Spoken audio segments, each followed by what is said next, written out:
Ladies and gentlemen, welcome to episode 3, the final episode of the 7th annual River and Ocean Film Festival, the online version this year in 2020. We hope that you've enjoyed episode 1 and 2. If you haven't had a chance to check those out yet, they are available freely for viewing on the Washington Sea Grant YouTube page. Please check those out.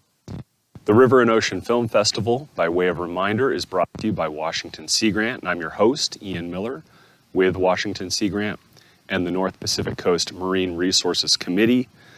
In a normal year, the River and Ocean Film Festival is held in the city of Forks at the Rainforest Arts Center, but this year we're bringing it to you online. And again, by way of reminder, the River and Ocean Film Festival features short films less than 20 minutes in length that are relevant to the natural and social dimensions of the west end of the Olympic Peninsula in some way. Now, there are 2 films featured in this 3rd and final episode of the River and Ocean Film Festival. The first one is called Volunteer and Be Inspired in Olympic National Park, and it was submitted by Heather Stevens of Olympic National Park and made by Silver Fir Media. After the Tohoku tsunami of 2011, the Student Conservation Association received some funds from the NOAA Marine Debris Program to help get debris off of the remote wilderness beaches of Olympic National Park. Simultaneously, Olympic National Park's Heather Stevens was working with the NPS Youth Partnership Program, focused on bringing youth into the wilderness areas of Olympic National Park. The 2 efforts came together in the formation of a special team assembled in the summer of 2015 by the Student Conservation Association. And they were a diverse group of youth that spent 2 weeks on the remote wilderness beaches of Olympic National Park, cleaning and hiking debris off of those treasured shorelines. Heather Stevens pulled in Silver Fir Media to tell the story of their experience through film, and what you're about to watch is the result. Please enjoy Volunteer and Be Inspired at Olympic National Park.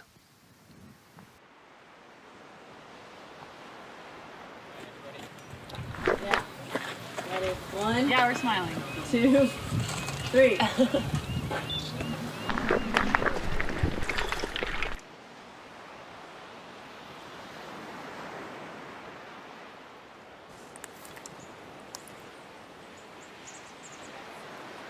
Oh my goodness. Yeah. That's so amazing.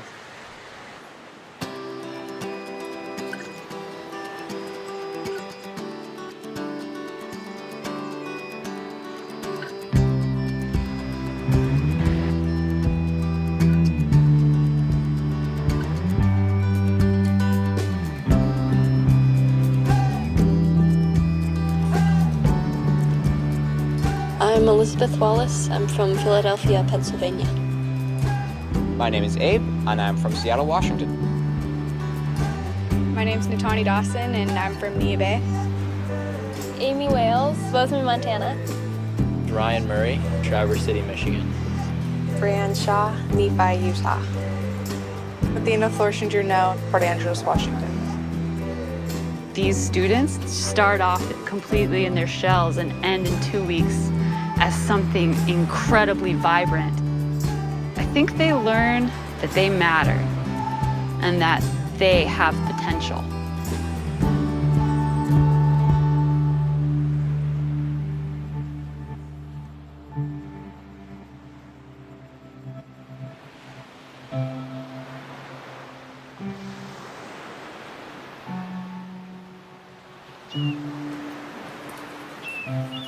When you wake up here, the first thing you smell is the ocean. The first thing you hear are the waves.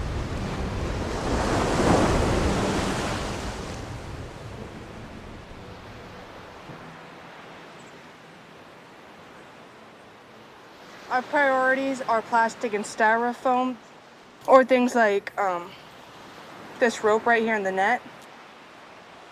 I've never done this before. When we first got here, I was really edgy and I wasn't sure what to do or what to expect. I actually thought it'd be a lot more awkward, but it's turning out to be really fun.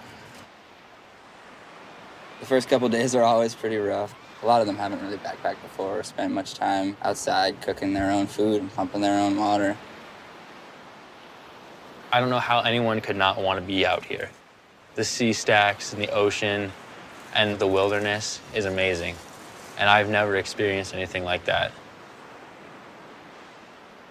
You see, I'm from Neah Bay, so like I've been here a lot. We have lots of people from out of town who come here and look at this beach. I kind of like how it's a symbol for who we are, the Makah people.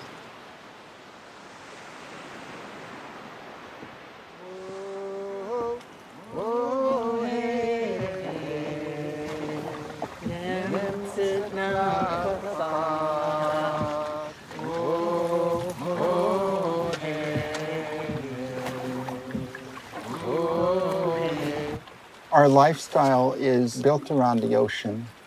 So our canoes was our source of life. We were able to go out and hunt. We were able to go out and fish. We were able to go out and paddle to another beach where the clams might be or where the sea urchins are. When the tide is out, the store's open. Having a clean ocean is very important to us. Something as simple as the plastic that holds a six-pack, it doesn't deteriorate, so it's a menace for generations to come. What we do today affects 7 generations. That's a teaching that we've had.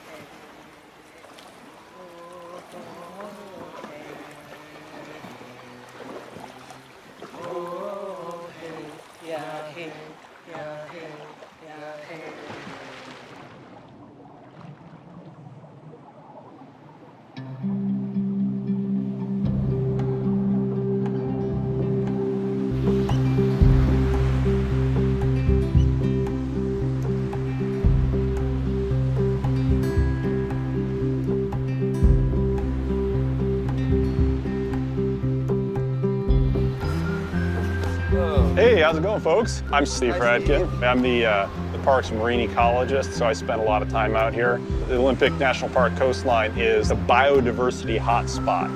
So there are more species of marine invertebrates and seaweeds than any other place on the entire west coast of North America. You'd almost think that we should not have a whole lot of marine debris since it's a pretty remote coastline, but we got a lot of ships that come through here, and a lot of those ships toss stuff overboard. So when you come down here, you'll see fishing floats, ropes, crab pots, you see nets and things like that. What other types of places do you think are sources of marine debris? Japanese tsunami. Yeah, the Japanese tsunami. One wave put about 5 million tons of garbage into the ocean, and about 1.5 million tons of that have been floating. So we've certainly seen some significant Japanese marine debris. You know, a lot of this stuff that goes into the ocean is plastic, and a lot of it floats, like nets and ropes, and the tops of six-packs. Diving birds and marine mammals get stuck in it and can either kill them or can just really damage them and impact their quality of life. But a lot of it also breaks down. And the problem with plastics when they get really small is organisms can actually eat them because they think that they're food. These plastics can have toxic effects. The work that you folks are doing is really crucial to the Park Service mission because it's not something that's done once, it's a continued effort that's needed. The Park Service thrives on working with volunteers. You're helping to actually preserve that wilderness character out here.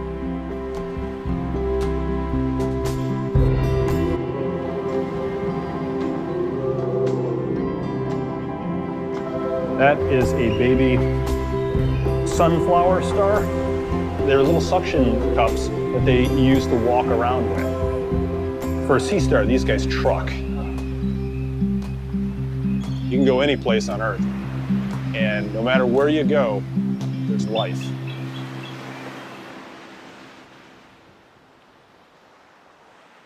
Day 6 of our exile from civilization. We say we live in a materialistic society, but that would imply that we value what we have. But we kind of just get things and then throw them away and get new things. I think I've noticed that a lot when we're out here, both not having a lot of stuff with us and collecting all the marine debris. Everyone's coming down to help us carry out all the debris we collected, which is awesome because it allows us to collect even more than what we can carry. So it's really nice to have community members and other people come down and help us. To do this well, we have to be a team and work together. We have such varying personalities. It's hard, but I think we've all come together as friends. We can do this job.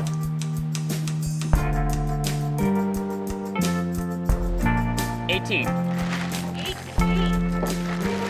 it calibrated?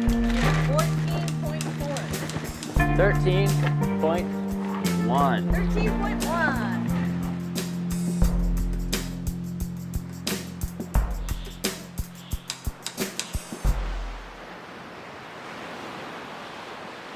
When you're out there surfing or just waiting for a wave, it's peaceful, you know? It's like you've gotten to where you've always been trying to get to.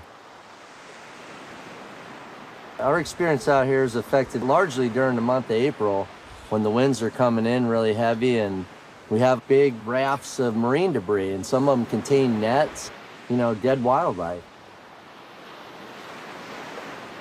I am definitely a stakeholder in the health of the ocean. I think every single person on this earth is, We all require a certain amount of water daily to stay alive. We all consume goods that come from the ocean. We all feel the rain that falls out of the clouds. We got to understand we're part of the health of the ocean, a major part of it. It's no doubt in my mind that, the youth now are one of our greatest resources as a nation, and to build them up as good stewards, there's endless possibilities.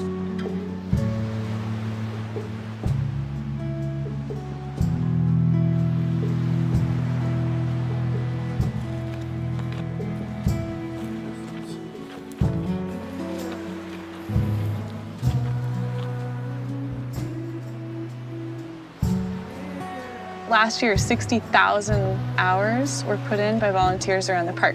So we are so thankful and so reliant on our volunteers. There's all kinds of great things that you're learning here. Your ability to work in a team and take initiative. What you're doing out here is so important because not only are you taking the trash off of the beach, you're inspiring people to think about their choices, what kind of trash they create and what kind of trash they leave behind.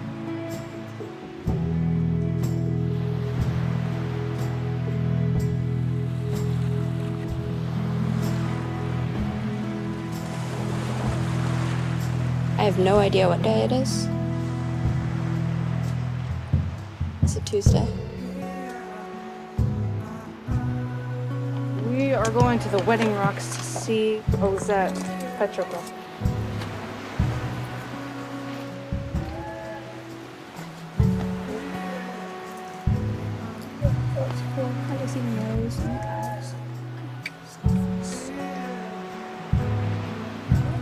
It's definitely the most prominent, at least we can actually see what we're looking at. We thought we saw orcas the other day. I'm not really sure if they actually were, but that they were looking for the same things. They're interested in the same things that we are. It's pretty incredible.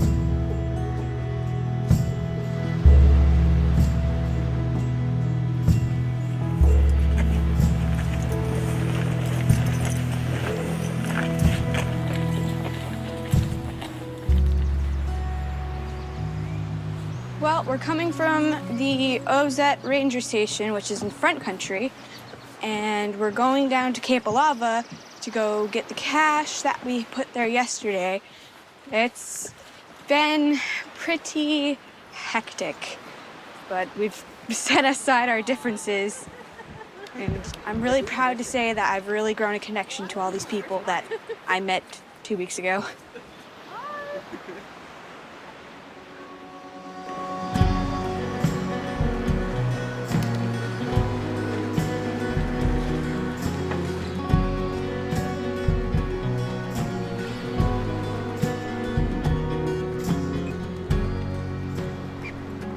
505.34 plus 2,337.15, including all 3 SEA crews, the Nature Bridge, and community events. We've collected over 5,068 pounds of debris off the coast. Everyone's realized that this is like the end of the 2 weeks. It's snuck up on us a little bit, I think. Meeting them and doing what we did for the beaches and all that. Probably a good way to end my summer.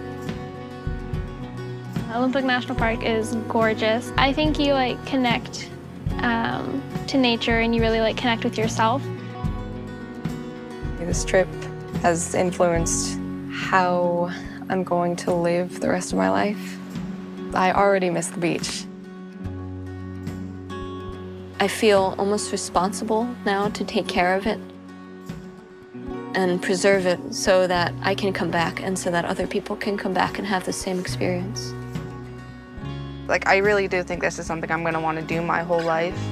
And if I keep doing it more and more, I'm probably going to end up being a park ranger or something. I want to help make this a better place.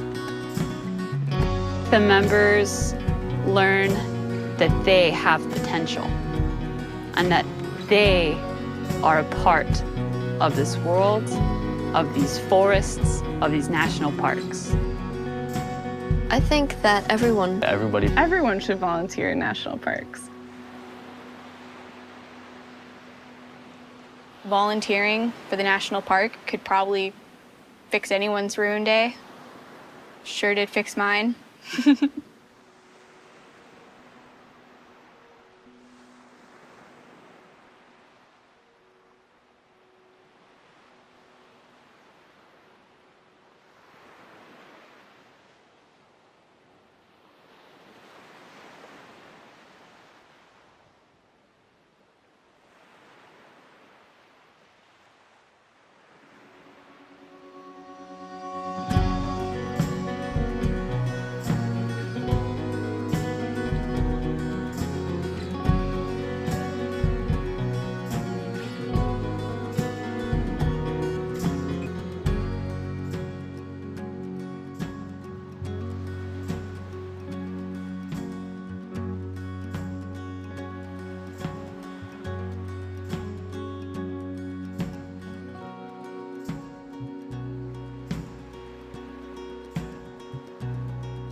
That was Volunteer and Be Inspired in Olympic National Park. The second and final film in this third episode of the 2020 River and Ocean Film Festival is called From Source to Sea, the Dungeness Watershed, and it was submitted by Silas Cruz of Story Crane Productions. In 2019, the League of Women Voters of Clallam County kicked off a study of water in the Dungeness River watershed, which led them to organize a set of speaking events that would focus on water availability and access in the Dungeness River watershed. The idea was floated to put together a short film that could be used to promote these speaking events, and Sequim-based filmmaker Silas Cruz, owner of Story Crane Productions, volunteered to make the film. However, what was initially intended as a short promo video grew as the project progressed and matured eventually into a longer, more thorough and engaging examination of the complexities of water and access to water that is relevant to many rural watersheds on the Olympic Peninsula. Please enjoy From Source to Sea, Dungeness Watershed.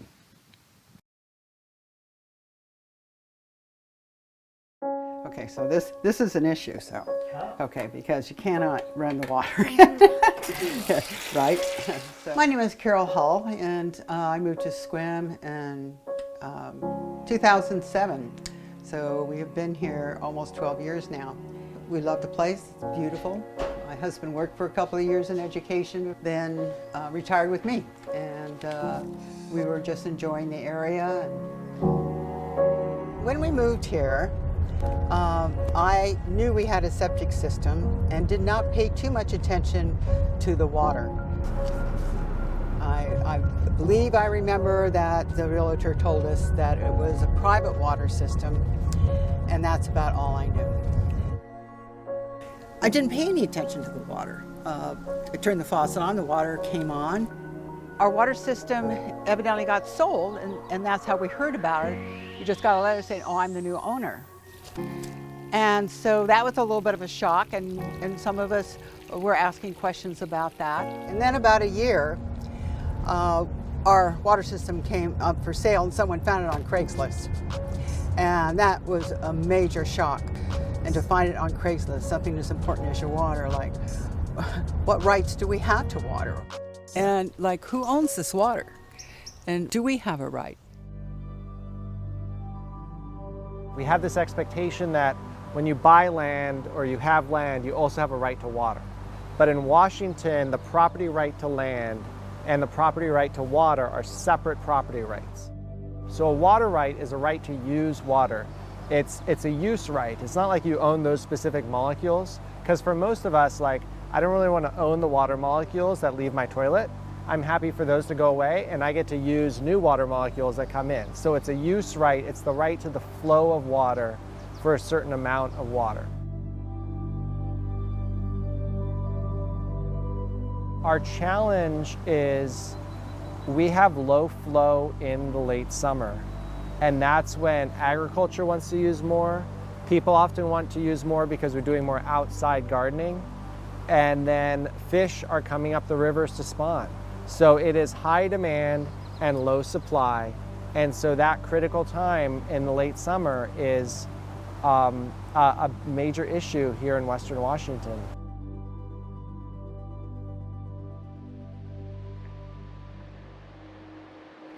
Yes, come on in. Yeah, I've retaken that section. I've seen the comparison. Yeah, this is just right up in Green.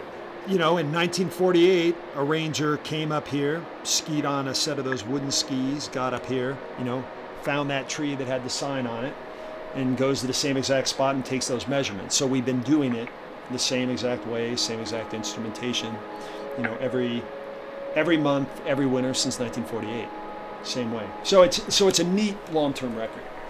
And this is the same device that's been used, you know, that was used in 1948.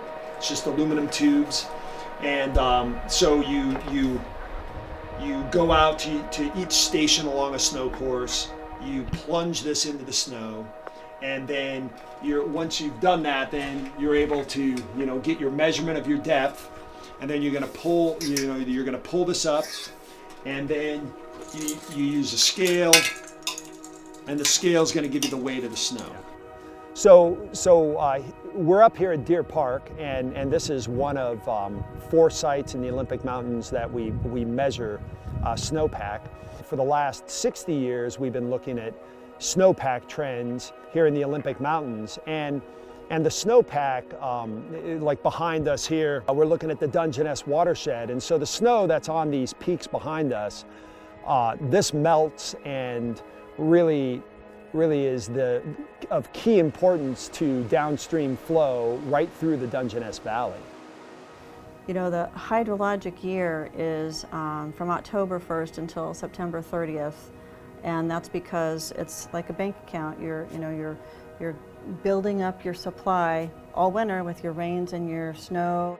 We've seen a shift in less snow over time.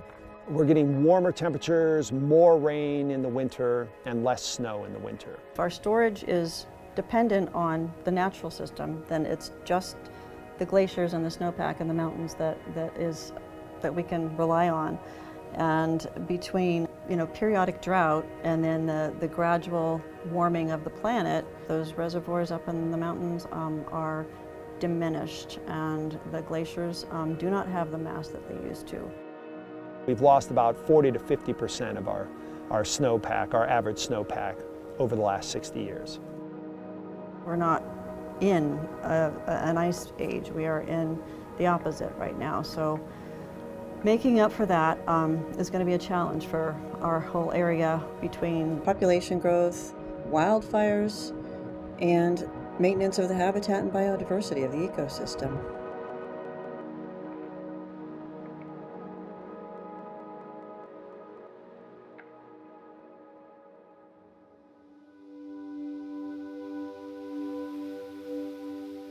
You know, throughout most of the 20th century, we assumed that there was water available. So we said, oh, you want to use water from this river? Go ahead, you get your water use right, and you can withdraw that amount of water from the river. Sequim is known well for its farming. We have a wonderful little microclimate here in our little blue hole in our little sun belt. And as long as we can continue our access to water, then that's a great combination, because we can apply water for irrigation when we need it, and we have the great climate. We never stop to say, wait a second, let's add up how much water is in the river during the low flow periods when, you know, that's really critical.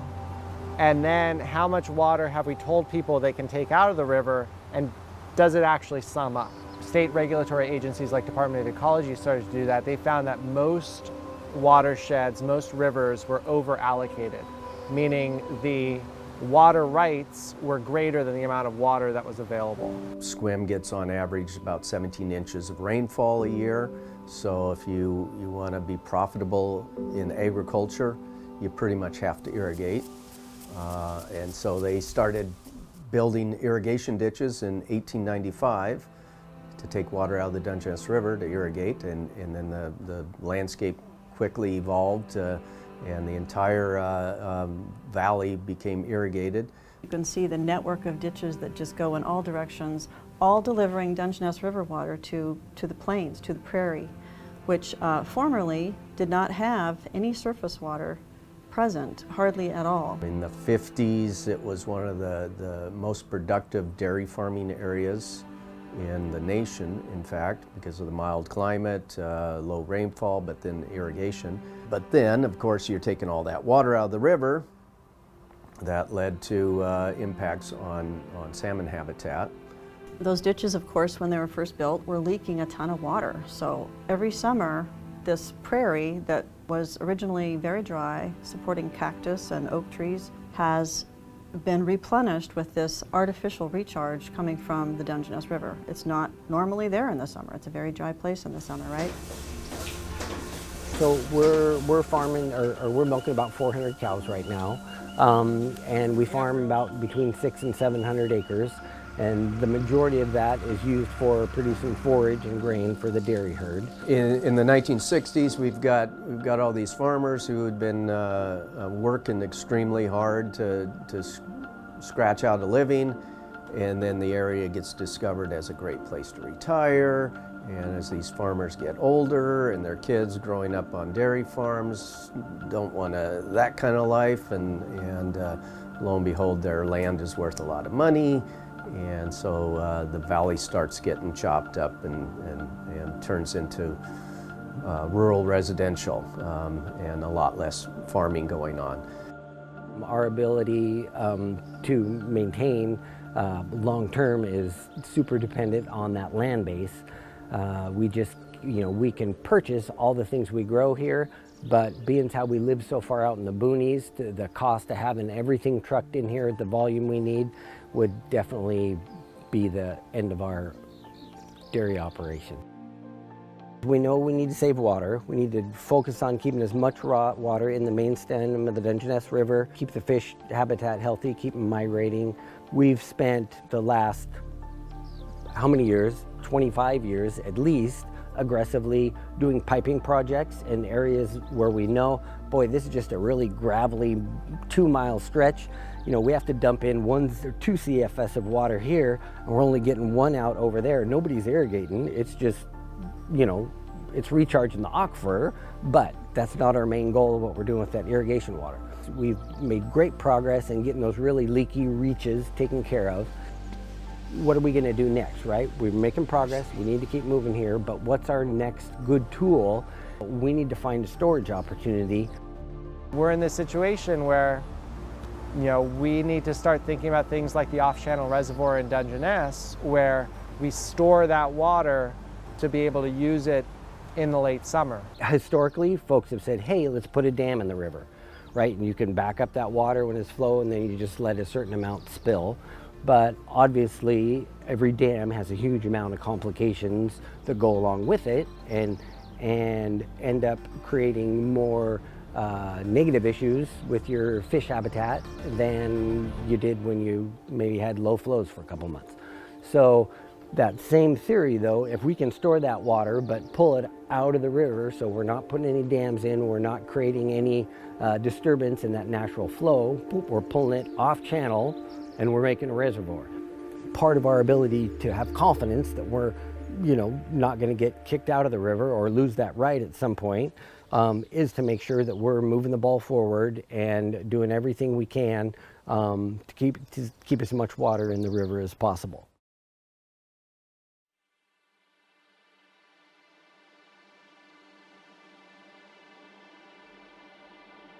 Well, one thing while you're talking about the water system here, and you know, it starts in the mountains, flows out through the lowlands on the peninsula, we can't forget about what happens in the nearshore environment.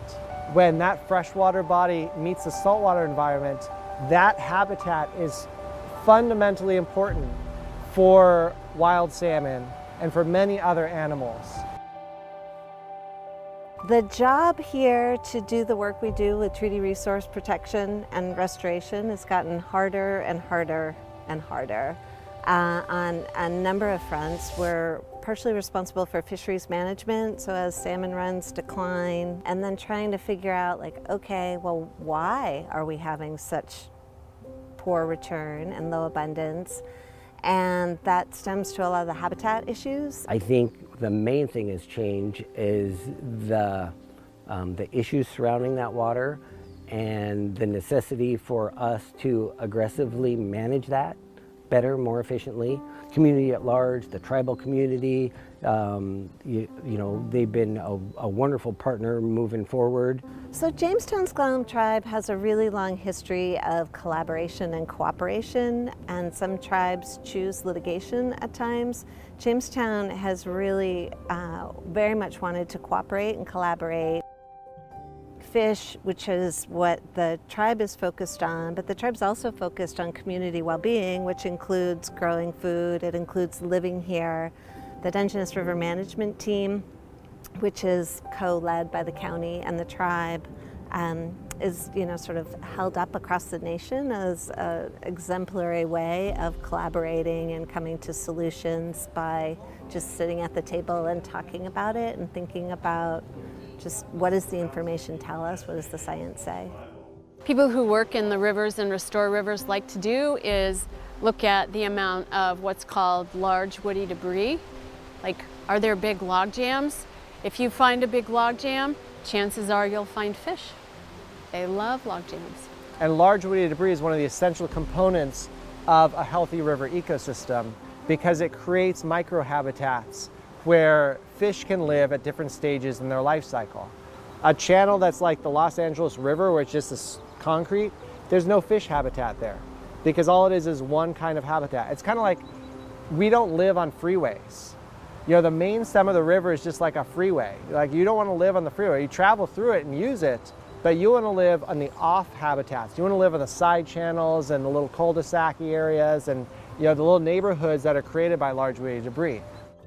Well, where we're standing right now is a portion of a levee that was built in the mid-60s by the U.S. Army Corps of Engineers. It's a little too close to the river, so when the river started to flood, all the water went to the west because here was this hard point right here. It had no place to move around.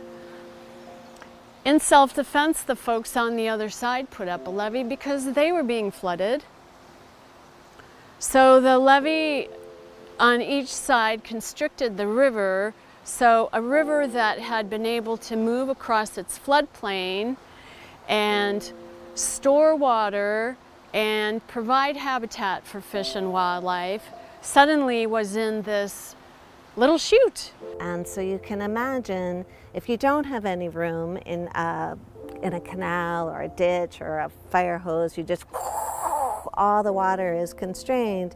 And then once you let it move around a bit, and or when it's got a lot of water and it can overflow, the energy absorbed makes a huge difference as to whether or not you've got that scouring effect. There were a series of bad effects. Chinook salmon spawn in this reach, but the water moves too fast in the winter and the redds, the fish nests, get scoured out and the gravel grinds into the eggs. The Dungeness River Management Team had a technical subcommittee. We called that the River Restoration Work Group.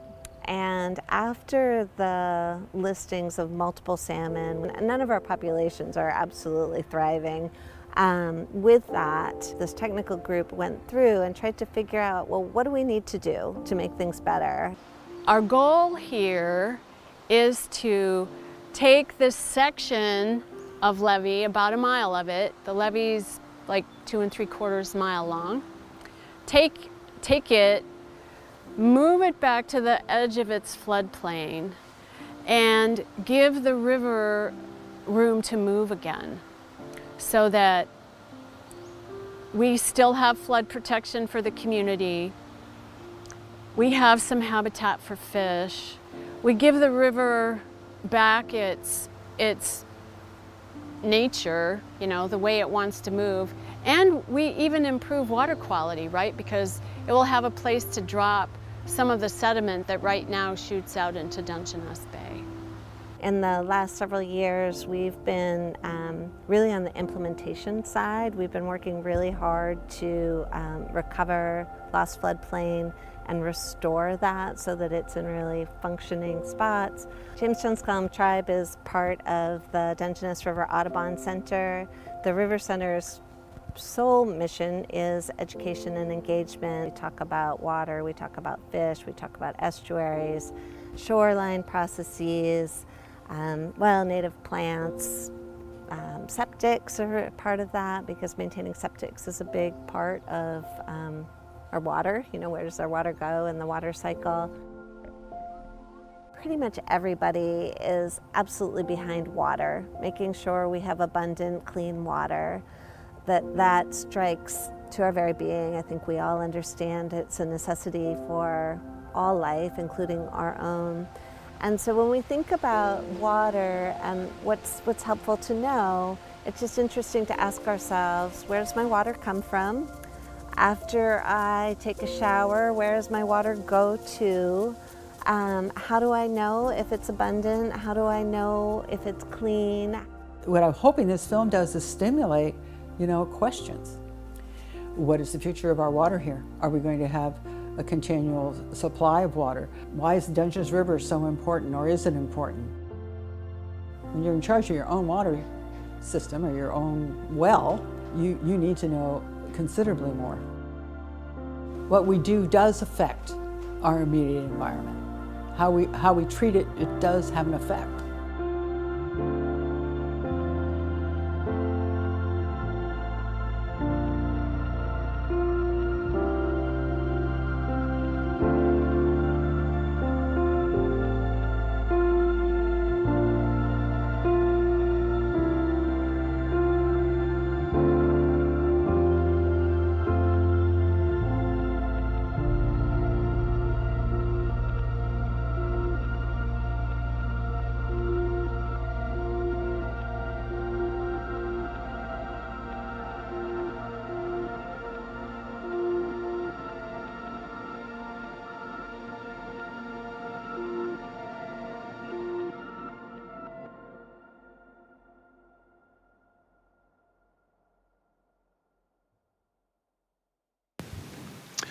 That was From Source to Sea, Dungeness Watershed.